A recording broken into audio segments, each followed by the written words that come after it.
സംസ്കാരം പറഞ്ഞു കൊടുക്കാനുള്ളതല്ല, പകർന്നു നൽകാനുള്ളതാണ്. ജീവിതാദർശങ്ങളും മൂല്യങ്ങളും വാക്കുകളിൽ മാത്രം ഒതുങ്ങിപ്പോകുന്ന ഒരു കാലത്ത് ജീവിതം കൊണ്ട് അവയെ അടയാളപ്പെടുത്തുകയാണ് ചിലർ. അതിലൊരാളാണ് ഇന്ന് നമ്മോടൊപ്പമുള്ളത്, ഹരീഷ് നിവേദിത. നമസ്കാരം. നമസ്കാരം. താങ്കൾ ജനിച്ചു വളർന്ന ചുള്ളിക്കാടിനെ കുറിച്ച് തന്നെ ആവട്ടെ ആദ്യത്തെ ചോദ്യം. നമുക്കറിയാം, ചുള്ളിക്കാട് എന്നുള്ള പ്രദേശം ഇപ്പോൾ അറിയപ്പെടുന്നത് നിവേദിത കോർണർ എന്നാണ്. എങ്ങനെയാണ് അങ്ങനെയൊരു പേര് വന്നത്? ആ ഒരു ചരിത്രം ഒന്ന് പറയാമോ? സ്ഥാപനത്തിൻ്റെ വ്യാപനത്തോടു കൂടി അതിൻ്റെ പേരൊക്കെ അവിടെ പ്രസക്തിയൊക്കെ വന്നതോടുകൂടി ആ സ്ഥലത്തിൻ്റെ പേര് നിവേദിത കോർണർ എന്നായി മാറി. ഇപ്പോൾ കോർപ്പറേഷൻ പോലും അംഗീകരിച്ചത് ആ സ്ഥലത്തെ നിവേദിത കോർണർ എന്നാണ്. നാട്ടിലെ മുഴുവൻ ആളുകളും കല്യാണ കത്ത് അല്ലെങ്കിൽ പൊതുപരിപാടിയൊക്കെ നടത്തുമ്പോൾ ഈ നിവേദിത കോർണർ തെക്ക് ഭാഗം, വടക്ക് ഭാഗം, പടിഞ്ഞാറ് ഭാഗം എന്നൊക്കെ പറഞ്ഞുള്ള അഡ്രസ്സായി മാറിയത്. ഇപ്പോൾ റോഡ് വികസനത്തിൻ്റെ വിഷയം വന്നപ്പോൾ ഞാൻ ആ സ്ഥാപനം അവിടെ നിന്ന് മാറ്റാൻ നിർബന്ധിതനായി. ഇപ്പോൾ കോഴിക്കോട് SM സ്ട്രീറ്റിൽ കോട്ട റോഡിൽ വിജയ ബിൽഡിങ്ങിൽ നിവേദിത ഫാഷൻ ഡിസൈനിങ് ആർട്ട് കേന്ദ്രം എന്ന് പറഞ്ഞ സ്ഥാപനം നടത്തി വരികയാണ്. ചുള്ളിക്കാടിൽ നിന്നാണ് നിവേദിതയുടെ തുടക്കവും അതിൻ്റെ ഒരു വളർച്ചയൊക്കെ. അങ്ങനെയൊക്കെ ആണെങ്കിലും കല്ലായിലാണ് താങ്കളുടെ ബാല്യവും യൗവനവും ഒക്കെ ഉണ്ടായിരുന്നത്. നമുക്കറിയാം, കോഴിക്കോടിൻ്റെ ഒരു സാംസ്കാരിക മണ്ണാണ് കല്ലായി. ആ കാലത്തെ എങ്ങനെയാണ് ഓർത്തെടുക്കുന്നത്? കല്ലായുടെ പ്രത്യേകത, ആ കാലത്ത് ഞങ്ങളുടെ കുട്ടിക്കാലത്ത് മരവ്യവസായ കേന്ദ്രമാണ്. ഏതാണ്ട് മൂരിയാട് മുതൽ അഴിമുഖം വരെ, ചെക്കുംകട അഴിമുഖം ഒരു പ്രധാന കേന്ദ്രമാണ്. ഞങ്ങളുടെ കുട്ടിക്കാലത്ത് അഴിവിഴുക എന്ന് പറയുന്ന സമ്പ്രദായമുണ്ട്. കടലും പുഴയും കൂടി രണ്ടായി മാറും. അതോടുകൂടി ആ പ്രദേശം മുഴുവൻ വെള്ളത്തിലായി പോകും. ഇപ്പോൾ ഞങ്ങളുടെ കുട്ടിക്കാലത്ത് തോണിയൊക്കെ വിടണമെങ്കിൽ വീടിൻ്റെ മുറ്റത്തിരുന്നാൽ മതി. അത്ര ഇതാണ്. മരവ്യവസായ കേന്ദ്രമാണ്. അധികം ബ്രിട്ടീഷുകാരുടെ കമ്പനികളാണ് ഞങ്ങളുടെ കുട്ടിക്കാലത്തെ കണ്ടുവന്നത്. എൻ്റെ അച്ഛനും സ്വാഭാവികമായിട്ടും മരക്കമ്പനിയുമായി ബന്ധപ്പെട്ട് അത് ഈ മരം ഈരുന്നതിന് ഉപയോഗിക്കുന്ന പ്രധാനമായി ചക്രവാളും ബെൻസോ വാൾ എന്ന 2 വാളാണ്. ആ 2 വാളിൻ്റെയും അതിൻ്റെ അറ്റകുറ്റപ്പണികളും അത് രാകുന്ന ഒരു കൃത്യമായ സംവിധാനം അറിയുന്ന ഒരാളായിരുന്നു. ഞങ്ങൾ 12 മക്കൾ. ഈ അന്തരീക്ഷത്തിൽ നിറയെ തോടുകൾ, പുഴത്തീരായതുകൊണ്ട് തന്നെ നിറയെ തോടുകൾ ഒക്കെ ചേർന്ന സ്ഥലത്താണ് ഞങ്ങളുടെ കുട്ടിക്കാലം. അവിടെയാണ് ജനിച്ച് വളർന്നത്, കളിച്ച് വളർന്നു. തൊട്ടടുത്ത് സ്കൂളിൽ 4ാം ക്ലാസ് വരെ അവിടെ തന്നെ പഠിച്ചത്. പിന്നെ റെയിൽ ഞങ്ങൾക്കൊരു പ്രധാന ഘടകമായിരുന്നു. ഞങ്ങൾ റെയിലിൻ്റെ പടിഞ്ഞാറ് ഭാഗമാണ്. കല്ലായി മരവ്യവസായ കേന്ദ്രത്തിൻ്റെ ആസ്ഥാനം എന്നുകൊണ്ട് തന്നെ കല്ലായിൽ റെയിൽവേ സ്റ്റേഷനും അതിനോട് ബന്ധപ്പെട്ട് യാർഡും കൊണ്ട് ഇപ്പോഴും അത് സജീവമാണ്. കമ്പനികളൊക്കെ പോയി ഇപ്പോൾ ചെറിയ ചെറിയ കമ്പനികൾ അവിടെ ഇവിടെയൊക്കെ ചെറുതായി വർക്ക് ചെയ്യുന്നുള്ളൂ. പിന്നെ നമ്മളെ വിദ്യാഭ്യാസത്തോടൊപ്പം തന്നെ ഞാൻ കുട്ടിക്കാലത്ത് തന്നെ അവിടെ നാട്ടിൽ നടക്കുന്ന ഏത് സാമൂഹിക കാര്യങ്ങളും എൻ്റെ ചെറുപ്രായത്തിൽ എൻ്റെ ഏട്ടന്മാരൊക്കെ അങ്ങനെ ആയതുകൊണ്ടായിരിക്കാം ഞാൻ അതിൻ്റെ പിന്നാലെ അങ്ങനെ ഓരോ കാര്യത്തിലും പോയിട്ടുണ്ട്. പൊതുവെ ഞാൻ ഒരു രാഷ്ട്രീയ സ്വയംസേവക സംഘത്തിൻ്റെ കുട്ടിക്കാലത്തെ പ്രവർത്തകനായി വരികയും ഇന്ന് വരെ എനിക്ക് 63 വയസ്സായി. ഞാൻ ആ പ്രവർത്തനത്തിൽ തന്നെ സക്രിയമായി സംസ്ഥാന ചുമതല വരെ എടുത്ത് മുന്നോട്ട് പോകുന്ന ഒരാളാണ്. സാംസ്കാരിക സമ്പന്നത കൊണ്ട് നിറഞ്ഞൊരു നാടാണ് കല്ലായി. അതുകൊണ്ട് തന്നെ സ്വാഭാവികമായിട്ടും ആർട്ടിനോടും ക്രാഫ്റ്റിനോടും ഒക്കെ ഇഷ്ടമുണ്ടാവും. എന്നാലും എങ്ങനെയാണ് ഈ ഒരു മേഖലയോട് പാഷൻ തോന്നി തുടങ്ങുന്നത്? എൻ്റെ ഉള്ളിൻ്റെ ഉള്ളിൽ ഈ ക്രാഫ്റ്റുമായി ബന്ധപ്പെട്ട് ഒരു വലിയ സംവിധാനമുണ്ട്. ഒരുപക്ഷെ മരവ്യവസായ കേന്ദ്രമൊക്കെ അവിടെ ആയതുകൊണ്ടും നിർമ്മാണ മേഖല, ഉരുണ്ടാക്കുക, തോണി ഉണ്ടാക്കുക, ഇതൊക്കെ കണ്ടുപിടിച്ചതുകൊണ്ടും പിന്നെ എൻ്റെ അമ്മയും കുറച്ചൊക്കെ തയ്യൽ തൊഴിലുമായിട്ട് കൈകൊണ്ട് ചെയ്യുന്ന ഒരു വാസന അമ്മക്കുണ്ടായിരുന്നു. ഈ ഒരു മേഖലയിൽ ആദ്യത്തെ ഗുരു, ആ ഒരു ഓർമ്മകളൊക്കെ ഒന്ന് നമുക്ക് വേണ്ടി പങ്കുവയ്ക്കാമോ? 8, 9, 10 ക്ലാസ്സുകളിൽ ഞങ്ങൾ മിക്സഡാണ്, ഗേൾസും ബോയ്സും. പക്ഷെ അവിടെ സീത ടീച്ചർ എന്ന് പറഞ്ഞ ടീച്ചറായിരുന്നു. കോഴിക്കോട് അറിയപ്പെടുന്ന ഡാൻസ് ഡ്രസ്സ് അടിക്കുന്ന ഒരു ടീച്ചറായി മാറിയിരുന്നു അവർ. പിന്നീട് റിട്ടയർഡിന് ശേഷം ഞാൻ ഈ ടീച്ചറുടെ കൂടെ തന്നെ അവിടെ നിൽക്കും. എൻ്റെ 8ാം ക്ലാസ്, 9ാം ക്ലാസ്, 10ാം ക്ലാസ്സിലൊക്കെ എനിക്ക് വേണ്ട ഷർട്ടും ട്രൗസറൊക്കെ അന്ന് യൂണിഫോം സമ്പ്രദായം പെൺകുട്ടികൾക്ക് മാത്രമുള്ളായിരുന്നു. ഞാൻ തന്നെയാണ് വീട്ടിൽ നിന്ന് തയ്ക്കാറ്. അമ്മ ഒരു മിഷൻ സഹോദരിമാർക്ക് വാങ്ങിക്കൊടുത്തിരുന്നു. ഞാനാണത് പരമാവധി ഉപയോഗപ്പെടുത്തിയത്. ഈ തുന്നലിൻ്റെ ആദ്യ പാഠങ്ങൾ പഠിച്ചു കഴിഞ്ഞ് പിന്നീട് സ്വാഭാവികമായിട്ടും ഇതിൽ കൂടുതൽ പഠനങ്ങൾ നടത്തിയിട്ടുണ്ടാവും. അതൊക്കെ എങ്ങനെയായിരുന്നു? SLC ഒക്കെ കഴിഞ്ഞതിന് ശേഷം എനിക്ക് വലിയൊരു ആഗ്രഹം ഈ രംഗത്ത് മുന്നോട്ട് പോകണം എന്നായിരുന്നു. വീട്ടിലും അത്ര വലിയ താല്പര്യം അതുകൊണ്ട് ബന്ധപ്പെട്ടില്ലായിരുന്നു. പക്ഷേ എൻ്റെ താല്പര്യം ഈ തൊഴിൽ നല്ലൊരു ഒന്നാമത് എനിക്ക് വരയ്ക്കുക, കട്ട് ചെയ്യുക, സ്റ്റിച്ച് ചെയ്യുക, അത് വലിയ താല്പര്യമാണ്. അപ്പോൾ ഞാൻ അതായിട്ട് ഇങ്ങനെ പോയി. അപ്പോൾ അമ്മ അതിന് താല്പര്യം തന്നെ എനിക്ക് പ്രോത്സാഹിപ്പിച്ചിരുന്നു. അതനുസരിച്ച് ഞാൻ അവിടുത്തെ നല്ല നിപുണന്മാരായ പല ടൈലറും, അന്ന് മേസ്തിരിമാരെന്നൊക്കെയാണ് പറയാം, അവരെയൊക്കെ കീഴിൽ പഠിക്കാൻ പോയപ്പോൾ ഉണ്ടായ ഒരു അനുഭവമാണ് എൻ്റെ ഈ സ്ഥാപനത്തിൻ്റെ തുടക്കം. കൈത്തൊഴിൽ പറഞ്ഞു തരുന്നില്ല, കൃത്യമായ കട്ടിങ് സംവിധാനം, അല്ലെങ്കിൽ കൃത്യമായ അതിൻ്റെ അളവുകൾ, അതിൻ്റെ തോതുകൾ, ഇതൊന്നും അന്നത്തെ കാലത്തെ ഒരു പക്ഷേ അങ്ങനെ വളർന്നു വന്നതുകൊണ്ടായിരിക്കാം കൈത്തൊഴിൽ ആരും പറഞ്ഞു കൊടുക്കില്ല, മർമ്മം ആരും പറഞ്ഞു കൊടുക്കില്ല. അതുകൊണ്ട് തന്നെ പല തൊഴിലും മെല്ലെ മെല്ലെ മെല്ലെ അന്യം നിന്ന് പോകുന്നതായിട്ടാണ് ഇപ്പോഴത്തെ എൻ്റെ പ്രായം കൊണ്ട് എനിക്ക് തോന്നിയിട്ടുള്ളത്. അപ്പോൾ ഞാൻ ഇതെന്തായാലും എല്ലാവരും പഠിപ്പിക്കണം എന്നൊരാഗ്രഹം എൻ്റെ ഉള്ളിലുണ്ടാവുകയും അതനുസരിച്ചുള്ള ഒരു വലിയ വ്യാപനമായ യാത്രകളും കാര്യങ്ങളൊക്കെ പലവരായിട്ട് നടത്തുകയും ചെയ്യുന്നതിൻ്റെ അടിസ്ഥാനത്തിൽ ഞാൻ 1985 ആണ് ഞാൻ ഈ പറഞ്ഞ നിവേദിത എന്ന് പറയുന്ന കോർണറിൽ എൻ്റെ സ്ഥാപനം ആരംഭിക്കുന്നത്. നിവേദിതയുടെ ഒരു നാൾ വഴിയെക്കുറിച്ചൊന്ന് പറയാമോ? ആരൊക്കെയായിരുന്നു അതിന് പ്രചോദനമായത്? ആരംഭിക്കാൻ വേണ്ടിയിട്ട് ഞാൻ അന്ന് എനിക്ക് കുറച്ച് ഞാൻ പൊതുരംഗത്ത് ഇങ്ങനെ പ്രവർത്തിക്കുന്ന ഒരു കാലഘട്ടം കൂടി ആയതുകൊണ്ട് അന്ന് കോഴിക്കോട് അറിയപ്പെടുന്ന കുറേ ആളുകളായിട്ട് നല്ല ബന്ധമുണ്ടായി. അത് സാംസ്കാരിക രംഗത്തൊക്കെ പ്രവർത്തിക്കുന്ന കേശരിയുടെ പത്രാധിപർ MA സാറ്, മാധവജി, അതേപോലെ സേതുവേട്ടൻ എന്ന് പറയുന്ന ആൾ, രാമചന്ദ്രേട്ടൻ, കേശരി രാഘവേട്ടൻ, ഇവരൊക്കെ ആയിട്ട് നല്ലൊരു സംസർഗം ഉണ്ടായിരുന്നു. അപ്പോൾ ഞാനിങ്ങനെ സ്ഥാപനം ആരംഭിക്കാൻ പോകുമ്പോൾ പേരിനെ കുറിച്ച് ഇവർ മുതിർന്ന ആളുകളാണെങ്കിലും എനിക്ക് ഗുരുതുല്യരായ ആളുകളാണ്. എൻ്റെ ആത്മീയ ഗുരു ആരാന്ന് വെച്ചാൽ MA സാറാണ്. അപ്പോൾ MA സാർ പറഞ്ഞു നിവേദിത എന്ന് പേരിട്ടു, എന്നിട്ട് നിങ്ങളത് കൊണ്ടു നടക്കും. അങ്ങനെ നിവേദിത എന്ന് പേരിട്ടിട്ടാണ് 1985 അമ്മ ആണ് ഇതിൻ്റെ ഭദ്രദീപം കൊളുത്തി അത് ഉദ്ഘാടനം ചെയ്യുന്നത്. ആദ്യം പെൺകുട്ടികൾക്ക് മാത്രമാണ് ആരംഭിച്ച ക്ലാസ്. സത്യത്തിൽ നിറയെ ആളുകൾ വന്നു, കാരണം അങ്ങനത്തെ പോപ്പുലേഷനുള്ള ഒരു ഏരിയയാണ്, മിക്സഡ് ഏരിയയാണ്. മുസ്ലിം സമുദായം, ക്രിസ്ത്യൻ സമുദായം, ഹിന്ദു സമുദായം, ക്ഷേത്രങ്ങൾ, പള്ളികൾ എല്ലാവരും മിക്സഡായിട്ട് ഒരു സംഘർഷമില്ലാത്ത സൗഹാർദ്ദമായുള്ള നല്ല അന്തരീക്ഷത്തിൽ ജീവിക്കുന്ന ഒരു സ്ഥലമാണ്. നമ്മളൊക്കെ ആരാന്നൊക്കെ എല്ലാവർക്കും അറിയാം, പക്ഷേ അതിനപ്പുറത്ത് സ്നേഹബന്ധമൊക്കെ ഉണ്ട്. അതുകൊണ്ട് തന്നെ കുട്ടികൾക്ക് അമ്മമാരെ ഈ കുട്ടികൾക്ക് സ്കൂളിലേക്ക് വിടുന്ന കുട്ടികൾ നേരെ ഇവിടേക്ക് വരുന്നതിന് ആർക്കും മടിയില്ലായിരുന്നു. പിന്നെ അക്കാലത്ത് ഞാനും എൻ്റെ പ്രദേശത്ത് ഞാൻ കയറി ഇറങ്ങാത്ത ഒരു വീടുണ്ടാവില്ല. ഈ പഠിക്കാൻ വന്ന പ്രദേശത്ത് മുഴുവൻ വീട്ടിലും ഞാൻ എൻ്റെ ക്ലാസ് കഴിഞ്ഞാൽ എപ്പോഴും ഒരു പ്രാവശ്യമെങ്കിലും ഇവരൊക്കെ വീട്ടിൽ പോകും. അതുകൊണ്ട് തന്നെ ഒരു ആത്മബന്ധം അങ്ങനെ ആ പ്രദേശത്ത് എനിക്ക് ഉണ്ടാക്കിയെടുക്കാൻ പറ്റി. അതുകൊണ്ടാണ് ആ നിവേദിത കോർണർ എന്നുള്ള പേരൊക്കെ വന്നപ്പോൾ ആരും ഒന്നും എതിർക്കാനൊന്നും പറ്റാത്ത സാഹചര്യം. നല്ല കാര്യമല്ലേ എന്ന് പറഞ്ഞാൽ സ്വാഭാവികമായും തുടക്കകാലത്ത് നിന്ന് കൂടുതലൊന്നും മെച്ചപ്പെട്ട രീതിയിലേക്ക് കൊണ്ടുവരണമെങ്കിൽ കൂടുതൽ അഡ്വാൻസ്ഡ് ടെക്നോളജീസ് ഒക്കെ അറിയേണ്ടിയിരുന്നു. അപ്പോൾ പ്രൊഫഷണലായി ഈ തയ്യൽ വിഭാഗത്തിൽ എന്തൊക്കെയാണ് പഠിച്ചിട്ടുള്ളത്? ഫാഷൻ ഡിസൈൻ ഡിപ്ലോമ എടുക്കാൻ മദ്രാസിൽ മോഡേൺ ഇൻസ്റ്റിറ്റ്യൂട്ടിൽ പോയി കുറച്ച് കാലം അതുമായി ബന്ധപ്പെട്ട് അതിൻ്റെ എല്ലാ അലകും പിടിയും ലേഡീസ് ആൻഡ് ജെന്റിൽമെൻ ഗാർമെൻറ്റ്സ് എന്ന് പറഞ്ഞൊരു കോഴ്സ് കുറേ കാര്യങ്ങൾ മനസ്സിലാക്കാൻ ശ്രമിച്ചു. അതിൽ നിന്ന് ഞാൻ തിരിച്ചിവിടെ വന്നു. വീണ്ടും ഞാനത് വളരെ സക്രിയമായി മുന്നോട്ടുണ്ട്. ഒരു സാധാരണ തയ്യൽ കടയായിട്ടാണ് തുടങ്ങിയത്. പക്ഷേ ഇന്ന് കേരളം അറിയപ്പെടുന്ന ഒരു സാമൂഹ്യ പ്രവർത്തനങ്ങളിലും അതുപോലെ തന്നെ തയ്യലിൻ്റെ വിഭാഗത്തിലും ഒരുപാട് ശ്രദ്ധ നേടിയിട്ടുള്ള ഒരു ഇൻസ്റ്റിറ്റ്യൂഷനായി നിവേദിത മാറിക്കഴിഞ്ഞു. എങ്ങനെയാണ് അത് ജനകീയമാകുന്നത്? ഞങ്ങൾ 7 ആൺകുട്ടികളും 5 പെൺകുട്ടികളാണ്. അമ്മ അച്ഛൻ്റെ വരുമാനം കൊണ്ട് മക്കളെ പോറ്റുന്നതൊക്കെ ഞാൻ കൃത്യമായി കണ്ടിട്ടുണ്ട്. അതിൻ്റെ വിഷമങ്ങളും പ്രയാസങ്ങളൊക്കെ ശരിക്കും അനുഭവിച്ചിട്ടുണ്ട്. അപ്പം ഒരു സ്ത്രീക്ക് കൈത്തൊഴിൽ ചെയ്ത് ഒരു വരുമാനം ഉണ്ടാകുക എന്നുള്ളത് വലിയ കാര്യമാണെന്ന് അമ്മ എപ്പോഴും പറയും. അതെനിക്ക് അമ്മയിൽ നിന്ന് മനസ്സിലാക്കാനും സാധിച്ചിട്ടുണ്ട്. അപ്പോൾ ഞാൻ ഇതിനൊരു പോൺ വഴി ഉണ്ടല്ലോ, അമ്മമാർക്ക് കൈത്തൊഴിൽ പറഞ്ഞു കൊടുക്കുക. അന്ന് സ്ത്രീ ശാക്തീകരണം എന്നുള്ള വാക്കുകളൊന്നും ഇല്ലെങ്കിലും എൻ്റെ ഉള്ളിൽ അന്നും അതുണ്ടായിരുന്നു. ഞാൻ അമ്മമാരെ കൈത്തൊഴിൽ പഠിപ്പിക്കാൻ തന്നെ തീരുമാനിച്ചു.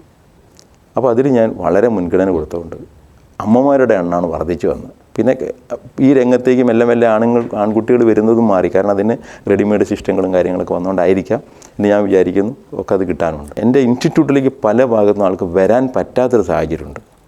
ഞാൻ ടൗണിൻ്റെ ഒരു പ്രത്യേക ഭാഗത്താണ്, പക്ഷേ പഠിക്കണമെന്ന് പല ഭാഗത്ത് പോകുന്ന സമയത്ത് ആളുകൾ ഇങ്ങനെ പറയും.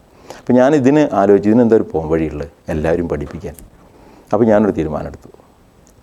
ഇവിടെ ക്ലാസ് നടത്തിയിട്ട് ബാക്കി വരുന്ന സമയത്ത് വേറെ ഓരോ സ്ഥലങ്ങളിലും പോയിട്ട് ക്ലാസ് എടുത്ത് കൊടുത്താൽ നല്ലതല്ലേ. അങ്ങനൊരു ചിന്ത വരികയും ഞാൻ തന്നെ മുൻകൈ എടുത്ത് ഓരോ പ്രദേശത്തും എനിക്കുള്ള സ്വാധീനം ഉപയോഗിച്ച് അവിടുത്തെ ആളുകളോടൊക്കെ ഈ കാര്യങ്ങളൊക്കെ പോയി പറയും. അവരാളുകളെ സംഘടിപ്പിച്ച് തരികയാണെങ്കിൽ ഞാനവിടെ ഫ്രീ ക്ലാസ്, അത് ഞാൻ ഫ്രീ എന്നുള്ള വാക്ക് ഉപയോഗിക്കാറില്ല, ഞാൻ ഈ തൊഴിലിനൊരു പേരിട്ട് തൊഴിൽ ധാര ചെയ്യുക എന്നൊരു സങ്കല്പം വെച്ചുകൊണ്ട് ഞാൻ അങ്ങനെ തൊഴിൽ ധാര എന്നൊരു പേരിട്ടിട്ട് ഓരോ പ്രദേശത്തും 10 അമ്മമാർ, 15 അമ്മമാർ, 25 അമ്മമാരൊക്കെ വരും. അവിടുത്തെ സാംസ്കാരിക സംഘടനകൾ, രാഷ്ട്രീയ സംഘടനകൾ, പള്ളി കമ്മിറ്റികൾ, ക്ഷേത്ര കമ്മിറ്റികൾ, റെസിഡൻസ് അസോസിയേഷൻ ഒക്കെ ഇങ്ങനെ വിളിക്കാൻ തുടങ്ങി. പിന്നെ അത് വ്യാപനം തുടങ്ങി, വലിയ വ്യാപിച്ചു വന്നു. അങ്ങനെ ഞാൻ 260 പേരുടെ പങ്കെടുക്കുന്ന ആളുടെ ക്ലാസ് വരെ ദേശപോഷിണി വായനശാലയിൽ നടത്തിയിട്ടുണ്ട്. കടലോര മേഖലയിൽ വേണ്ടത്ര നടത്തിയിട്ടുണ്ട്. മലയോര മേഖലയിൽ വയനാട് പുൽപ്പള്ളി മേഖലയിലൊക്കെ ഞാൻ നടത്തിയിട്ടുണ്ട്. ഞാൻ കൃത്യസമയത്ത് എത്തും. അതേപോലെ കോഴിക്കോട് മഹാനഗരത്തിലെ എല്ലാ സ്ഥലങ്ങളും, സിറ്റിയിലെ എല്ലാ ഭാഗത്തും ക്ലാസ് എടുത്തു. 217 ക്ലാസ് പൂർത്തീകരിച്ചു. 30,000-ൻ്റെയോ 32,000-ൻ്റെയോ ആളുകൾ എൻ്റെ ഇൻസ്റ്റിറ്റ്യൂട്ടിലൂടെയും ക്ലാസ്സിലൂടെയും കടന്നു പോയിട്ടുണ്ട്.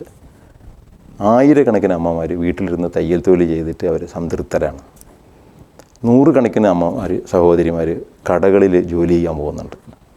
പിന്നെ എത്രയോ ആളുകൾ സ്വന്തമായി സ്ഥാപനങ്ങൾ നടത്തി. ഞാൻ തന്നെ ഒരുപാട് സ്ഥാപനം ഉദ്ഘാടനം ചെയ്യാൻ പോയിട്ടുണ്ട്. കോഴിക്കോട് ജില്ലയിലും മലപ്പുറം ജില്ലയിലൊക്കെ ഞാൻ ഉദ്ഘാടനം ചെയ്യാൻ പോയിട്ട്. ഇത്രയും വർഷത്തെ ഈ ഒരു പ്രയാണത്തിൽ ഏറ്റവും കൂടുതൽ ചാരുദാർത്ഥ്യം തോന്നിയിട്ടുള്ള ഒരു നിമിഷം അല്ലെങ്കിൽ ഒരു സന്ദർഭം നമുക്ക് വേണ്ടി ഒന്ന് പങ്കുവയ്ക്കാമോ?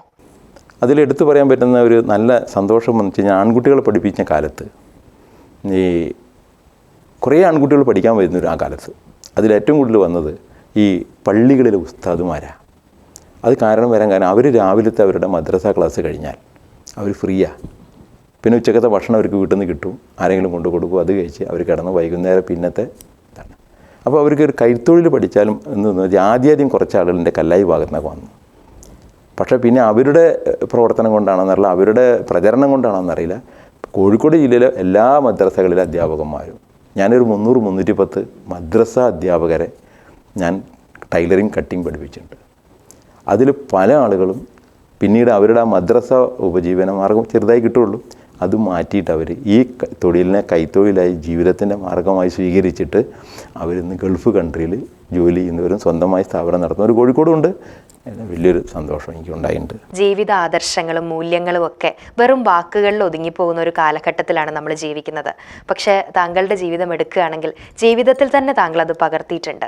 ആ ഒരു വിവാഹ ജീവിതം, കുടുംബ ജീവിതത്തെക്കുറിച്ചൊക്കെ ഒന്ന് പറയാമോ? എൻ്റെ വിവാഹ സമയത്ത് പോലും ഞാൻ വിവാഹിതനാവണം, വീട്ടിൽ കുടുംബത്തിൽ എൻ്റെ അറിയുന്ന പ്രവർത്തകരൊക്കെ ഞാൻ പെൺകുട്ടികളായിട്ട് മാത്രം കളിക്കുന്നതിൽ ഏർപ്പാടത്. അപ്പോൾ ഞാനെന്തോ ആയി പോകുമെന്നൊക്കെ എനിക്ക് കൃത്യമായ ഒരു ആദർശവും കാഴ്ചപ്പാടുള്ളതുകൊണ്ട് ഞാൻ അതൊക്കെ കൃത്യമായി, പിന്നെ എന്നെ ഇത് തുടങ്ങുന്നത് MA സാർ എന്ന് പറഞ്ഞ വ്യക്തി ഒരു കൃത്യമായൊരു നിർദ്ദേശം എനിക്കൊരു ഗുരുസ്ഥാനി എന്ന നിലക്ക് പറഞ്ഞിരുന്നു. അപ്പോൾ വിവാഹത്തിൻ്റെ വിഷയം വന്ന സമയത്ത് ഞാൻ പഠിപ്പിച്ച ആയിരക്കണക്കിന് കുട്ടികളിൽ നിന്ന് ഒരാളെ കണ്ടെത്തിയിട്ടുണ്ടാവും എന്നൊക്കെ വീട്ടിലൊക്കെ ചർച്ച വന്നപ്പോൾ ഞാൻ പറഞ്ഞു, എന്തായാലും എല്ലാവരും കൈപിടിച്ചു ഉയർത്തണം എന്നുള്ള മോഹത്തിൽ തന്നെയാണ് നമ്മൾ പൊതുപ്രവർത്തനം എല്ലാം നടത്തുന്നത്. അതുകൊണ്ട് എൻ്റെ ജീവിതത്തിൽ ഞാൻ വിവാഹം കഴിക്കുകയാണെങ്കിൽ ഒരു അംഗവൈകല്യം വന്നൊരു സ്ത്രീയെ, ഭിന്നശേഷിയായൊരു സ്ത്രീയെ കല്യാണം കഴിക്കണം എന്നാണ് ആഗ്രഹം എന്നൊക്കെ പറഞ്ഞു. പൊതുവെ എന്നെ നല്ലോണം അറിയുന്നവർ പോലും സത്യത്തിൽ അയ്യോ അത് വലിയ വിഷമായിരിക്കും എന്നൊക്കെ പറഞ്ഞു. ഞാനൊരു നല്ല കോഴിക്കോട് അറിയപ്പെടുന്ന ഇങ്ങനെ നടത്തുന്ന വിദ്യാലയത്തിൽ പോയിട്ട് ഞാനൊരു കുട്ടിയെ തരുമെന്ന് ചോദിച്ചപ്പോൾ അവിടുത്തെ പ്രിൻസിപ്പൾ എന്നോട് പറഞ്ഞത്, നിങ്ങൾ തെറ്റായ തീരുമാനം എടുക്കണത്, നിങ്ങൾ സൂചിമനേൻ്റെ മുകളിലായി പോകും നിങ്ങളുടെ ലൈഫ്, അതുകൊണ്ട് നിങ്ങൾ ഒരു കാരണവശാലും അത് ചെയ്യരുത്. അവരോ അങ്ങനെ, ഈശ്വരൻ അങ്ങനെ ആക്കി, ഇപ്പം നിങ്ങളായിട്ട് അതൊരു ഭാരം ഏറ്റെടുക്കരുത്, അതുകൊണ്ട് ഞങ്ങൾ ആയിട്ട് നിർദ്ദേശിക്കില്ല എന്ന് എന്നോട് പറഞ്ഞു. അപ്പോൾ ഞാൻ അവരോട് തുറന്നു പറഞ്ഞു, ഞാൻ എന്തായാലും ഇങ്ങനെ ഒരു കുട്ടിയെ കല്യാണം കഴിക്കണം ആഗ്രഹിക്കണം, തേടി പിടിക്കുന്നത്. അങ്ങനെ ഞാൻ തന്നെ വീട്ടുകാരുടെയൊക്കെ അനുഭവത്തോട് കൂടിയിട്ട് ഒരു കുടുംബത്തിലെത്തിപ്പെടുകയും അവിടെ 3 പെൺകുട്ടികളുണ്ട്, അതിൽ നടുവിലുള്ള കുട്ടിയെ ഞാൻ കണ്ടെത്തുകയും അന്വേഷിക്കുകയും ഒക്കെ ചെയ്ത്. അവർ സംസാരിക്കില്ല, അവരൊക്കെ ചെവി കേൾക്കില്ല, എഴുതാനും വായിക്കാനും അറിയുമെന്ന് ചോദിച്ചാൽ ഞാൻ സ്കൂളിലൊന്നും അങ്ങനെ പോകാത്തതുകൊണ്ട് അതിന് പറ്റാം. ഇവിടെ ഞങ്ങൾ 10-31 വർഷമായിട്ട് 3 മക്കളായി. മൂത്ത മകളാണ്, 2 ആൺകുട്ടികളാണ്, സുഖമായി ജീവിക്കുന്നു, കുഴപ്പമില്ല. സംസ്കാരം പറഞ്ഞു കൊടുക്കാനുള്ളതല്ല, പകർന്നു നൽകാനുള്ളതാണ്. പലപ്പോഴും താമരശ്ശേരി രൂപതാ ബിഷപ്പ് എന്നോട് ഞാൻ ക്ലാസ് എടുക്കാൻ പോയപ്പോൾ ചോദിച്ചിട്ടുണ്ട്, നിങ്ങൾ ഇങ്ങനെ സേവനം എന്താ ചെയ്യുന്നത്? ഞങ്ങളൊക്കെ ഇതൊക്കെ ഇട്ട് നിൽക്കുന്നത് ഞങ്ങൾക്കൊക്കെ ഒരു സംതൃപ്തി ഉണ്ട് പലതിനും. നിങ്ങൾ ഇത്രയും സേവനം കൃത്യസമയത്ത് 3:30 മണിക്ക് ഇവിടെ എത്തുന്നു, തിരുവമ്പാടിയിലെത്തുന്നു, തിരിച്ച് 5:30 മണിക്ക് പോകുന്നു, പിറ്റേന്ന് വരുന്ന സമയത്ത് നിങ്ങളെങ്ങനെ വരുന്നു ചോദിക്കരുത്, കൃത്യസമയത്ത് എത്തുന്നു എന്നൊക്കെ പറയുമ്പോൾ ഞങ്ങളത് ഡിസ്കസ് ചെയ്തു, നിങ്ങളെന്താ ഇങ്ങനെ സേവനം ചെയ്തുകൊണ്ടേ ഇരിക്കുന്നത്. നമ്മൾ ലൈഫിലൊരു തീരുമാനമാണത്, അമ്മമാരെ കൈപ്പിടിച്ച് ചേർത്താൻ എന്നുള്ളത്. അപ്പോൾ എല്ലാവർക്കും അത്ഭുതമാണ് ചിലപ്പോൾ തോന്നാറുണ്ട്. 217 ക്ലാസ് കഴിഞ്ഞു പല ഭാഗത്തുനിന്നും. ഇപ്പോൾ കേരളത്തിൻ്റെ പുറത്തുനിന്ന് വരെ എന്നെ ക്ലാസ് നടത്തി തരാൻ വിളിക്കുമെന്ന് ചോദിച്ചു. ഞാൻ പറഞ്ഞത് എനിക്ക് സാഹചര്യം സമയമൊന്നും കിട്ടാത്തതുകൊണ്ടാണ്. എന്നാലും ഞാനിപ്പോൾ ഈ അടുത്ത കാലത്ത് ആലുവയിൽ പോയി ക്ലാസ് എടുത്ത് കൊടുത്തു. അങ്ങനെ പലത്തും വിളിക്കുന്നുണ്ട്, ഞാൻ എല്ലായിടത്തും ഇങ്ങനെ പോകുന്നു. എൻ്റെ സ്ഥാപനം തുടങ്ങിയിട്ട് ഒരു 10 വർഷത്തിൻ്റെ മുമ്പ് തന്നെ ദ്വീപിൽ നിന്നൊക്കെ ആളുകൾ അന്വേഷിച്ചിട്ട്, കോഴിക്കോട് പൊതുവേ ദ്വീപുകാർ കുറേ ഉണ്ട്, ഇവിടെ വന്നിട്ട് എന്തെങ്കിലുമൊക്കെ തൊഴിൽ പഠിക്കാൻ, ഡ്രൈവിംഗ് പഠിക്കാനൊക്കെ വരുന്നവരായിരിക്കും. പക്ഷെ അവർക്ക് ടൈലറിങ്ങിന് അവിടെ നല്ല സ്കോപ്പുണ്ട്, വിദ്യാലയങ്ങളിൽ ഒക്കെ അവർക്ക് ഗവൺമെൻറ് ജോബാണ്. കേരളത്തിൽ അത് മെല്ലെ മെല്ലെ പോയി, ക്രാഫ്റ്റിംഗ് പോയി. അപ്പോൾ അവർ അവിടെ നിന്ന് ഇൻസ്റ്റിറ്റ്യൂട്ട് ഇവിടെ റൂമൊക്കെ എടുത്ത് ലോഡ്ജൊക്കെ എടുത്ത് താമസിച്ചിട്ട് എനിക്ക് തോന്നുന്നു 9 ദ്വീപിലെയും 10 ദ്വീപ് 11 ദ്വീപുകളുണ്ടെങ്കിലും അതിൽ ഒന്നിലിട്ട് താമസ വ്യവസ്ഥ ഇല്ലാത്തുള്ളൂ. ബാക്കി എല്ലാ ദീപവും എൻ്റെ അടുത്ത് വന്ന് പഠിച്ച് 3 മാസവും 2 മാസമൊക്കെ ഇവിടെ തന്നെ നിന്നിട്ട് പഠിച്ചിട്ട് അവരവിടെ പോയിട്ട് സ്ഥാപനം നടത്തിയവരുണ്ട്. പല ദ്വീപിലും ടൈലറിങ് സ്ഥാപനം നടത്തിയവരുണ്ട്, ജോലിക്ക് കയറിയവരുണ്ട്. അവരൊക്കെ കേരളത്തിൽ കോഴിക്കോട് വന്നാൽ വീണ്ടും എന്നെ വന്ന് അന്വേഷിച്ച് ബന്ധപ്പെടാറൊക്കെ ഉണ്ട്. പിന്നെ പലരും എന്നോട് ചോദിക്കാറുണ്ട്, നിങ്ങൾക്ക് സ്വന്തമായി യൂണിറ്റ് നടത്തിയാൽ എല്ലാവർക്കും തൊഴിൽ കൊടുത്തൂടെ എന്നൊക്കെ ചോദിക്കാറുണ്ട്. ഞാൻ ഉദ്ദേശിച്ചത് എല്ലാവർക്കും ഒരു കൈത്തൊഴിൽ പറഞ്ഞു കൊടുക്കുക എന്നുള്ളതാണ്, പഠിപ്പിച്ചു കൊടുക്കുക എന്നുള്ളതാണ്. അവർ ചെയ്തോളൂ, ഉപജീവന മാർഗം അവരെന്നെ ചെറുതായി കണ്ടെത്തിക്കോളും. അവർക്കൊരു സംവിധാനം ഞാനായിട്ട് ഒരുക്കുമ്പോൾ എൻ്റെ മുഴുവൻ സമയം അതിൽ ശ്രദ്ധിക്കേണ്ടി വരും. ഞാൻ ഒരു 100 ആളെ അല്ലെങ്കിൽ 50 പേരെ യൂണിറ്റിൽ ജോലി വെച്ച് കഴിഞ്ഞാൽ അവർക്ക് ജോലി ചെയ്യാനുള്ള വ്യവസ്ഥകൾ, സംവിധാനങ്ങൾ, ഒരുപാട് കാര്യങ്ങളുണ്ട്. വീടുകളിലിരുന്ന് അമ്മമാർക്ക് തൊഴിൽ ചെയ്യണമെന്ന് ആഗ്രഹമുണ്ട്. ഇതിൽ കട്ടിങ് സ്റ്റിച്ചിങ് എന്നൊക്കെ പറയാമെന്നുണ്ടെങ്കിൽ ഫിനിഷിങ് ഒരു പ്രധാന ഘടകമാണ്. ഈ വസ്ത്രം ഫിനിഷിംഗ് ആണ് ഇതിൻ്റെ പ്രധാനം. അപ്പോൾ ഫിനിഷിംഗ് ആയെങ്കിൽ മാത്രമേ മറ്റൊരാൾക്ക് കൊടുക്കാൻ പറ്റുള്ളൂ. അങ്ങനെ ആയ ആളുകളെ ഉപയോഗപ്പെടുത്തിയിട്ട് ഒരു സ്ഥലത്ത് കട്ടിങ് സെൻറ്റർ വെച്ചിട്ട് കട്ടിങ് ചെയ്ത വസ്ത്രം, തുണി അവർ കൊണ്ടുപോവുക, അവർ സ്റ്റിച്ച് ചെയ്തിട്ട് അന്ന് വൈകുന്നേരം കൊണ്ടുവരേണ്ട, ആഴ്ചയിൽ 1-2 ദിവസം അവരിവിടെ കൊണ്ടുവരിക. അപ്പോൾ എന്താ ഗുണം എന്ന് വെച്ചാൽ നമ്മൾ സ്ഥാപനം വാടകയ്ക്ക് എടുക്കണ്ട, നമ്മളായിട്ട് മെഷീനറീസ് വാങ്ങണ്ട, ഒഴിവുള്ള സമയത്ത് വീട്ടിലിരുന്നിട്ട് വൃത്തിയിൽ അടിച്ച് പാക്ക് ചെയ്തിലൂടെ കൊണ്ടുവരാൻ പറ്റും. അപ്പോൾ ഒരേ ദിവസം തന്നെ ഒരു 100 വീട്ടിലോ 50 വീട്ടിലോ വർക്ക് നടക്കും. 2 മാക്സിയാണ് അടിക്കണമെന്ന് വെച്ചാലും നമ്മളെ സംബന്ധിച്ച് 50 വീട്ടിൽ നിന്ന് അടിച്ചു വന്നാൽ 100 മാക്സി. അപ്പോൾ ഒരാഴ്ചത്തേക്ക് പ്രൊഡക്ഷൻ എന്ന് പറയുന്നത് 1000 മാക്സിയൊക്കെ കിട്ടും. നമുക്ക് അതിൽ കൂടുതൽ കിട്ടിയേക്കാം. ഇങ്ങനെ ഒരു സാധ്യത ഇതിന് കൃത്യമായിട്ടുണ്ട്. താങ്കളുടെ മെത്തേഡ് ഓഫ് ടീച്ചിങ് തന്നെയാണ് ആളുകളെ കൂടുതലായിട്ട് ഈ ഒരു മേഖലയിലേക്ക് അല്ലെങ്കിൽ താങ്കളുടെ അടുത്തേക്ക് നിവേദിത എന്ന് പറയുന്ന ഇൻസ്റ്റിറ്റ്യൂഷനിലേക്ക് അടുപ്പിക്കുന്നത് തന്നെയാണ്. എങ്ങനെയാണ് ആ ഒരു ടീച്ചിങ് രീതി? എൻ്റെ ക്ലാസ്സിൻ്റെ വിജയത്തിൻ്റെ പിന്നിലൊരു രഹസ്യം ഞാൻ മനസ്സിലാക്കിയത് ഈ ടൈലറിങ്ങിൻ്റെ ടിപ്സുകൾ കൃത്യമായി പറഞ്ഞു കൊടുക്കുന്നതാണ്. ഇപ്പോൾ 10 ക്ലാസ്സിലാണ് ഇവർ വരിക. അപ്പോൾ ഒന്നും അറിയാത്തൊരമ്മ പ്രായഭേദമന്യേ ജാതി ഭേദമന്യേ ഈ ക്ലാസ്സിൽ വരാം. അത് ഞാൻ എല്ലാ സ്ഥലത്തും പറയും. വളരെ പ്രായമുള്ള സ്ത്രീകളും വന്നിട്ടുണ്ട് എൻ്റെ ക്ലാസ്സിൽ. നമുക്ക് തന്നെ സങ്കടം തോന്നും, വന്നിരുന്നാലും ഭഗവാൻ ഇവർ ഈ സമയത്ത് ഇത് പഠിക്കാൻ വന്ന് കാണും തോന്നിപ്പോ. പക്ഷെ അവരുടെ ആഗ്രഹമാണത്. എന്നാൽ കോളേജിൽ പഠിക്കുന്ന പെൺകുട്ടികളും 8ാം ക്ലാസ്സിൽ പഠിക്കുന്ന കുട്ടികളൊക്കെ ക്ലാസ്സിൽ വന്നിരിക്കാറുണ്ട്. അപ്പോൾ 8ാം ക്ലാസ്സിലെ പെൺകുട്ടിയും വന്നിരിക്കുന്ന ക്ലാസ്സിൽ, ഒരു 65-70 വയസ്സായ അമ്മയും വന്നിരിക്കുന്ന ക്ലാസ്സിൽ. ഇവരെയാണ് ഞാൻ ക്ലാസ് എടുക്കേണ്ടത്, എനിക്ക് കൃത്യമായി അറിയാം. അപ്പോൾ അവരെ കോൺഫിഡൻസ് വർദ്ധിപ്പിക്കാൻ വേണ്ടി ഞാൻ ആദ്യം പറഞ്ഞൊരു വാചകമുണ്ട്. ഇതിൽ ആരെങ്കിലും ഒരാൾ 10ാമത്തെ ദിവസം പുതിയ ഡ്രസ്സ് അടിച്ചിട്ടിട്ടില്ലെങ്കിൽ അത് നിങ്ങളെ പോരായ്മയല്ല, പഠിപ്പിക്കണ മാഷ പോരായ്മ. ഞാനും ഒരു 10-18 വർഷം കോഴിക്കോട് മീഞ്ചന്ത NSR ഹയർ സെക്കൻഡറി സ്കൂളിൽ അത്യാവശ്യം PT-യിലായിട്ടും ബാൻഡ് മാഷായിട്ടും സ്കൗട്ട് മാഷായിട്ടും ഒക്കെ വർക്ക് ചെയ്ത ആളാണ്.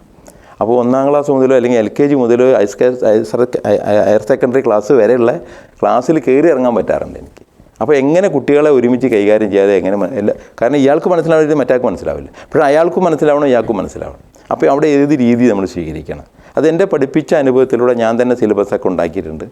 അപ്പോൾ അവിടെ ഇപ്പം ലോകത്ത് 3 ഡ്രസ്സുള്ളതെന്ന് ഞാൻ ആദ്യം തന്നെ കുട്ടികളോട് അങ്ങോട്ട് പറയും.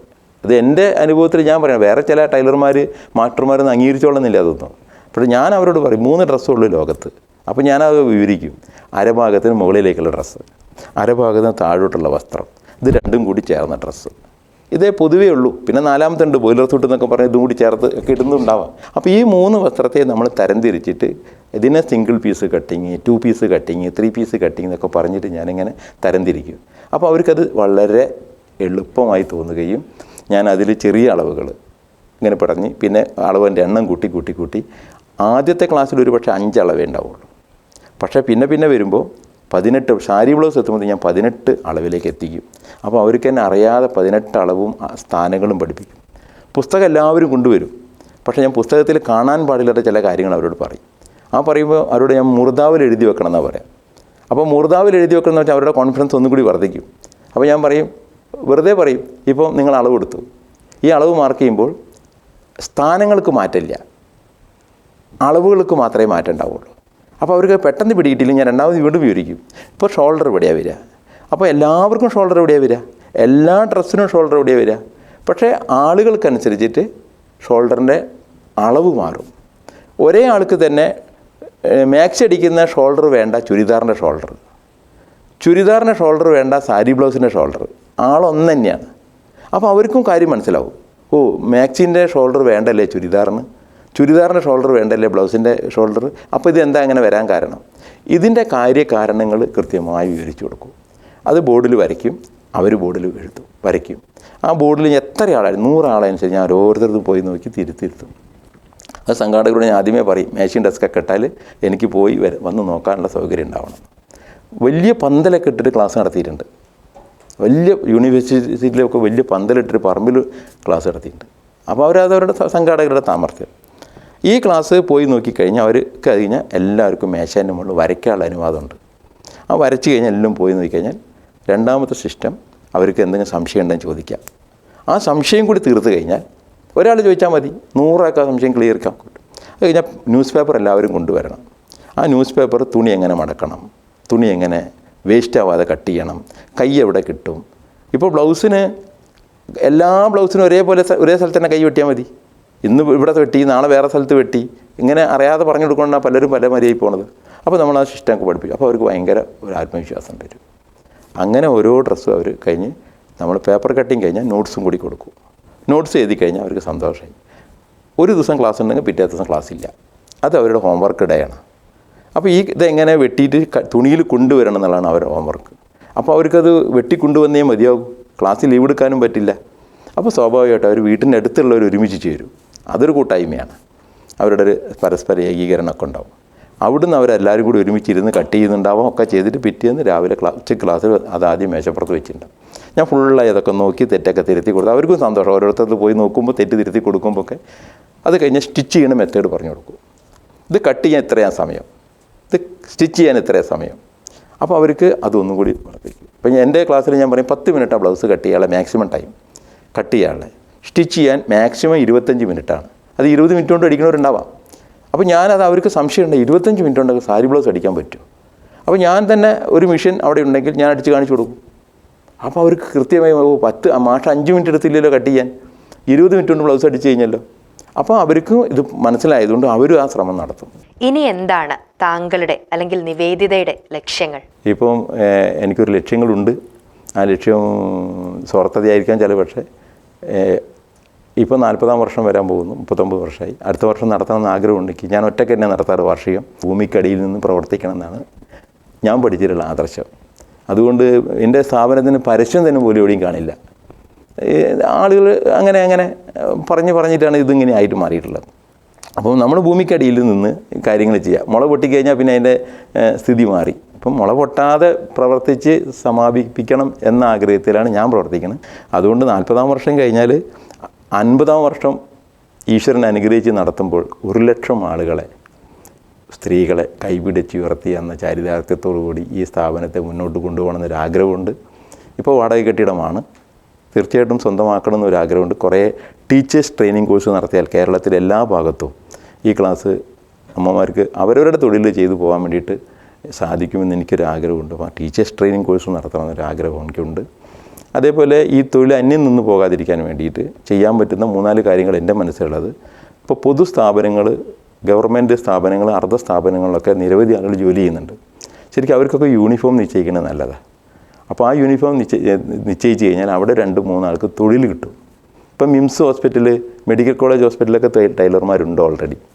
ഇതേപോലെ എല്ലാ സ്ഥാപനങ്ങളിലും ഇങ്ങനെ വന്നു കഴിഞ്ഞാൽ ഇപ്പോൾ 100 പേര് ജോലി ചെയ്യുന്ന സ്ഥലം, അല്ലെങ്കിൽ 400, അങ്ങനെ ചെയ്യുന്ന സ്ഥാപനങ്ങൾ നിരവധിയുണ്ട്. ഇവിടെയൊക്കെ ഒരു 3-4 ടൈലർമാർക്കും സ്ഥിരമായ തൊഴിൽ കിട്ടും. അപ്പോൾ അതിന് അങ്ങനെ സാധിക്കുന്ന സാധ്യതയുണ്ട്. വിദ്യാർത്ഥികൾ ഇപ്പം +2 കഴിഞ്ഞ് പുറത്തിറങ്ങുമ്പോൾ അവർക്കൊരു കൈത്തൊഴിൽ അറിയണമെന്ന് നല്ലതാണ്. അവരുടെ ഡ്രസ്സെങ്കിലും അവർക്ക് സ്വന്തമായി ചെയ്യാൻ പറ്റുമെന്നുള്ള ഒരു സന്തോഷം ഉണ്ടെങ്കിൽ നല്ലതാണല്ലോ. അപ്പോൾ ശരിക്കും വിദ്യാലയങ്ങളിൽ അവിടുത്തെ വികസന സമിതി, അല്ലെങ്കിൽ അവിടുത്തെ PTA കമ്മിറ്റി, ഇങ്ങനെയൊക്കെ പറഞ്ഞ കമ്മിറ്റികൾ പലതുണ്ട്. അവിടെ സത്യത്തിൽ അമ്മമാർ നിരവധി പേരുണ്ട്. അവരും ഈ കുട്ടികൾക്ക് ആഴ്ചയിൽ എപ്പോഴെങ്കിലും ഒരു പീരീഡിൽ ഇങ്ങനെ ചെന്ന് ക്ലാസ് എടുത്തു കൊടുക്കാൻ നമ്മൾ തയ്യാറാണ്. അവർക്ക് അത് അവരുടെ മിനിമം കാര്യങ്ങൾ അവർ പഠിച്ചു വെച്ചാൽ വളരെ നന്നാവും. അപ്പോൾ അതൊരു ആഗ്രഹമാണ് എൻ്റെ മനസ്സിൽ. നിവേദിതയുടെ സാമൂഹ്യ പ്രവർത്തനങ്ങൾ നോക്കുന്ന സമയത്ത് അതിലേറ്റവും എടുത്തു പറയേണ്ട ഒരു കാര്യം തയ്യൽ തൊഴിലാളികൾക്ക് നൽകുന്ന ക്ഷേമ പെൻഷനാണ്. ആ ഒരു കാര്യത്തെക്കുറിച്ചൊന്ന്. ഞാൻ ഈ ക്ലാസ് നടത്തുമ്പോൾ ഈ ക്ലാസ്സിൻ്റെ മുന്നിൽ ഭഗിനി നിവേദിതയുടെ ഒരു പടം വെക്കും. ചെറിയ പടം എൻ്റെ ബാഗിലുണ്ടാവും. അതൊരു മാലയിട്ടിട്ട് അയാളുടെ എൻ്റെ മുന്നിൽ ഒരു ചെറിയൊരു കിഴിസഞ്ചി വെക്കും. എന്നിട്ട് ഞാൻ ഈ ക്ലാസ് നടത്തുമ്പോൾ അവരോട് പറയും, ഈ ക്ലാസ് ഞാൻ വെറുതെ നടത്തുകയാണെന്ന് ധരിക്കരുത്.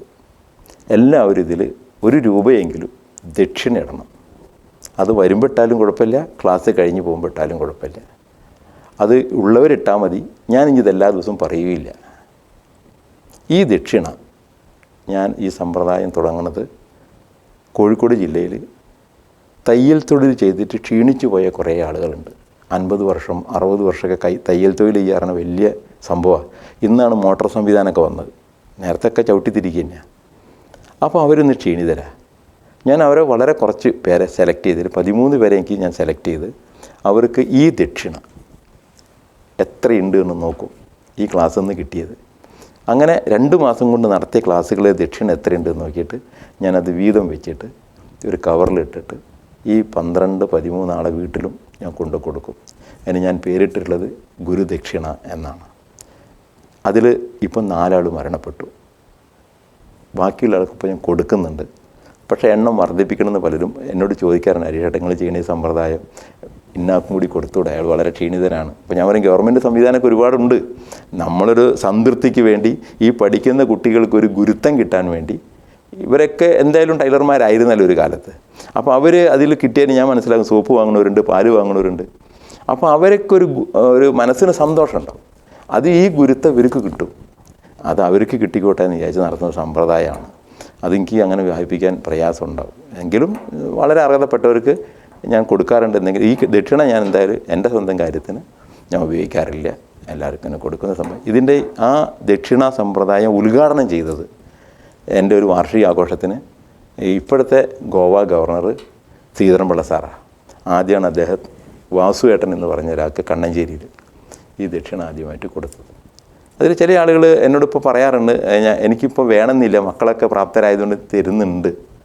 അങ്ങനെയുള്ളവർക്ക് ഞാൻ കൊടുക്കാതെ ബാക്കിയുള്ളവർക്ക് കൊടുത്തു. അങ്ങനെ ആ ദക്ഷിണയും കൂടി ഇങ്ങനെ സമ്പ്രദായം കൂടി ഇതിലുണ്ട് എന്ന് ഞാൻ സൂചിപ്പിച്ചിരിക്കുന്നു. ഈ മെഷീനറീസിൻ്റെ വരവോടുകൂടി അല്ലെങ്കിൽ അഡ്വാൻസ്ഡ് ടെക്നോളജിയുടെ വരവോടുകൂടി തയ്യൽ മേഖലയിൽ ഒരുപാട് പിന്നോക്കം വന്നു പോയിരിക്കുന്നു. അപ്പം അതിനെ എങ്ങനെയാണ് താങ്കൾ നോക്കിക്കാണുന്നത്? ടൈലറിംഗ് എന്ന് പറഞ്ഞാൽ എന്തായാലും ഈ തയ്യൽ തൊഴിൽ ചെയ്യുന്ന സമ്പ്രദായം മെല്ലെ മെല്ലെ അസ്തമിക്കാൻ പോവുകയാണ് എൻ്റെ അനുഭവത്തിൽ. കാരണം ഒരു റെഡിമെയ്ഡ് യുഗത്തിലേക്ക് വരികയാണ്. കാരണം ബനിയൻ ക്ലോത്ത് ഡ്രസ്സിലേക്കാണ് മനസ്സ് വരുന്നത്. എല്ലാവർക്കും ബനിയൻ മതി. അതാകുമ്പോൾ കംഫർട്ടാണ്. ഞാനിട്ടാലും എനിക്ക് കറക്റ്റ്, നിങ്ങളിട്ടാൽ നിങ്ങൾക്കും സൂട്ടാണ്. കാരണം അതിൻ്റെ ഫിറ്റിങ്സ് ബനിയൻ ക്ലോത്ത് ആണല്ലോ. പിന്നെ ജീൻസിലേക്കാണ് എല്ലാവരുടെയും മനസ്സ്. അപ്പോൾ ജീൻസും അതൊക്കെ റെഡിമെയ്ഡ് പ്രൊഡക്റ്റാണ്. നമ്മൾ അതിശയിച്ചു പോകുന്ന സ്റ്റിച്ചിങ് മെഷീനുകൾ ഇറങ്ങിയിട്ടുണ്ട്. അതിശയിച്ചു പോകുന്ന 100 പീസൊക്കെ ഒറ്റയ്ക്ക് കട്ട് ചെയ്യാം മെഷീനറീസ്. അതുപോലെ സ്റ്റിച്ചിങ്ങിൽ പല ഭാഗങ്ങളും ചെയ്യുന്ന പല മെഷീനറീസ് ഇറങ്ങിയിട്ടുണ്ട്. ഇതൊന്നും സാധാരണക്കാരൻ അടിച്ചാൽ അങ്ങനെ ഒരു ഫിനിഷിംഗ് ഒന്നും ഉണ്ടാക്കിയെടുക്കാനേ പറ്റില്ല. അപ്പോൾ ഇങ്ങനത്തെ പ്രൊഡക്റ്റ് വളരെ വില കുറച്ചിട്ട് വരാൻ പോകുന്നതോട് കൂടിയിട്ട് ആളുകൾ അത് വാങ്ങിയിട്ട് ഉപയോഗിക്കും. ഇപ്പോൾ കോഴിക്കോട് SMTയിലേക്ക് നടന്നു കഴിഞ്ഞാൽ 50 രൂപ മുതലേക്ക് 200 രൂപ മുതലേക്ക് പാൻറ്റും ഷർട്ടൊക്കെ കിട്ടും. സാധാരണക്കാരൻ അത്ര പോരെ. ഒരു പ്രായത്തിനനുസരിച്ചാണ് റെഡിമെയ്ഡിൻ്റെ മനസ്സ്. ഒരു 15 വയസ്സ് മുതൽ 30-35 വയസ്സ് വരെയുള്ള ഒരു ടീമുണ്ട്. അവർ റെഡിമെയ്ഡിലേക്ക് പോകും. അവരെ മനസ്സ് റെഡിമെയ്ഡാണ്. അവർക്ക് കംഫർട്ടായിട്ട് ആ സമയത്ത് ഇടാൻ പറ്റിയ വസ്ത്രങ്ങളായിരിക്കാം. പക്ഷേ 35 വയസ്സ് കഴിഞ്ഞ പിന്നെയുള്ള ആളുകളുടെ മനസ്സിൽ ഈ റെഡിമെയ്ഡിനോട് അവർക്ക് അത്ര താല്പര്യം ഉണ്ടാവില്ല. കാരണം അവരുടെ ശരീരത്തിന് ഇണങ്ങുന്ന ഡ്രസ്സ് റെഡിമെയ്ഡിൽ നിന്ന് കിട്ടാൻ ഇത്തിരി പ്രയാസമാണ്. ഇടും ഷർട്ടൊക്കെ ഉണ്ട്, ഇപ്പോൾ കമ്പനി പുതിയ ഇറങ്ങിയിട്ടുണ്ട്. എങ്കിലും സ്വന്തമായിട്ട് പോയി സ്റ്റിച്ച് ചെയ്ത് കട്ട് ചെയ്ത് അടിക്കുന്ന രീതി ഉണ്ട്. അതുകൊണ്ട് ഇത് അന്യം നിന്നും പോവില്ല. സാധാരണ കച്ചവടക്കാരെക്കാളും കൂടുതൽ തെരുവ് കച്ചവടക്കാരാണ്. തെരുവ് കച്ചവടം എന്ന് പറഞ്ഞു കഴിഞ്ഞാൽ എവിടുന്നെങ്കിലും കൊണ്ടുവരുന്ന മോശപ്പെട്ട സാധനങ്ങളല്ല. ഈ സ്ഥാപനങ്ങൾ നടത്തിയിട്ട് മുന്നോട്ട് പോകാൻ പറ്റാത്ത മുഴുവൻ ആളുകൾ ഇവർക്ക് സാധനം കൊടുക്കും. ഇവർ മൊത്തത്തിൽ ഇങ്ങോട്ട് കച്ചവടത്തിന് ഇവർ എന്നിട്ട് 100 രൂപയ്ക്കും 200 രൂപയ്ക്കും ഇഷ്ടപ്പെട്ട സാധനം വിൽക്കും. അപ്പോൾ ഒരു സർവ്വസാധാരണക്കാരന് ഇത് കിട്ടിയാൽ മതി. അവരെ മക്കൾക്കും ഇടാനും ഷർട്ടായാലും പാൻറ്റായാലും ഒക്കെ കിട്ടാനുണ്ട്. അപ്പോൾ ടൈലറിങ് എന്ന് പറയുന്ന ആ കടയിൽ പോയി സ്റ്റിച്ച് ചെയ്ത് അടിച്ചു ഇപ്പം മാത്രമല്ല, ഇന്നത്തെ ചിലവനുസരിച്ച് ഇവൻ കൂലി വാങ്ങുന്നത് ഒരു ഷർട്ടിനും പാൻറ്റിനും വാങ്ങുന്ന കൂലി ഇന്നത്തെ സാധാരണക്കാരന് താങ്ങാൻ പറ്റാത്ത. തുണി എങ്ങനെയും വാങ്ങാം, പാൻറ്റും തുണി ഷർട്ടും തുണിയൊക്കെ വാങ്ങാം. പക്ഷേ സ്റ്റിച്ചിങ്ങിൻ്റെ അടുത്ത് പോകുമ്പോൾ 400 രൂപ 350 രൂപ ഷർട്ടിന്, അല്ലെങ്കിൽ 500 രൂപ 450 രൂപ പാൻറ്റിന്, ചുരുക്കി പറഞ്ഞാൽ 1000 രൂപ അല്ലെങ്കിൽ 900 രൂപ സ്റ്റിച്ചിങ്ങിന്. ഇയാൾക്കിത് കിട്ടിയേ മതിയാവുള്ളൂ. ഈ ടൈലറെ സംബന്ധിച്ചത് കിട്ടിയേ മതിയാവുള്ളൂ. ഈ സാധാരണക്കാരൻ്റെ ഇത് കൊടുക്കാനും പറ്റാത്ത അവസ്ഥ. അപ്പോൾ ഇവനും അങ്ങോട്ട് പോകും. റെഡിമെയ്ഡ് വാങ്ങിയാൽ ഇതൊന്നും ചിന്തിക്കേണ്ടല്ലോ. അങ്ങനെ ഒരു മെല്ലെ പോകുന്നുണ്ട്. പക്ഷേ എങ്കിലും ഒരു 50% ആളുകൾക്ക് സ്വന്തമായി വസ്ത്രങ്ങൾ അവരവരുടെ കംഫർട്ടായിട്ട് സ്റ്റിച്ച് ചെയ്ത് കിട്ടണം എന്ന് ആഗ്രഹിക്കുന്ന ആളുകൾ തന്നെയാണ്. ഞാൻ ടൗണിൽ പഠിപ്പിച്ച ആളുകൾ കുറേ സ്ഥാപനം നടത്തുന്നുണ്ട്. ഞാനും അത്യാവശ്യം ടൗണിൻ്റെ ഉള്ളിൽ ആര് കട്ടിങ്ങിന് ഓടി വന്നാലും ഞാൻ കട്ട് ചെയ്ത് കൊടുക്കുന്ന ആളാണ്, കോൻകോ ബസാറിലൊക്കെ. അപ്പോൾ അതുകൊണ്ട് എനിക്ക് മനസ്സിലാവുന്നത് ഇതിന് സാധ്യതയുണ്ടെന്ന് തന്നെയാണ്. അന്യം നിന്നൊന്നും പോകില്ല, പക്ഷേ നല്ല വൃത്തിയിൽ ചെയ്തു കൊടുക്കുന്ന ആളാണെങ്കിൽ അവിടെ ആൾ ഇഷ്ടംമാതിരി ഉണ്ടാവും. നന്ദി. സ്വയം സമർപ്പിതമായ ജീവിതത്തിലൂടെ മുന്നേറുന്ന ഹരീഷ് നിവേദിതയുടെ ഒരു ചെറിയ ചിത്രമാണ് ഇന്നത്തെ അഭിമുഖത്തിലൂടെ നമ്മൾ കണ്ടത്. അദ്ദേഹത്തിൻ്റെ മുന്നോട്ടുള്ള പ്രയാണത്തിൽ നിങ്ങൾ ഏവരുടെയും സഹായ സഹകരണങ്ങൾ വേണമെന്ന് അഭ്യർത്ഥിക്കുകയാണ്. അതോടൊപ്പം തന്നെ അദ്ദേഹത്തിന് എല്ലാവിധ ആശംസകളും നേരുന്നു.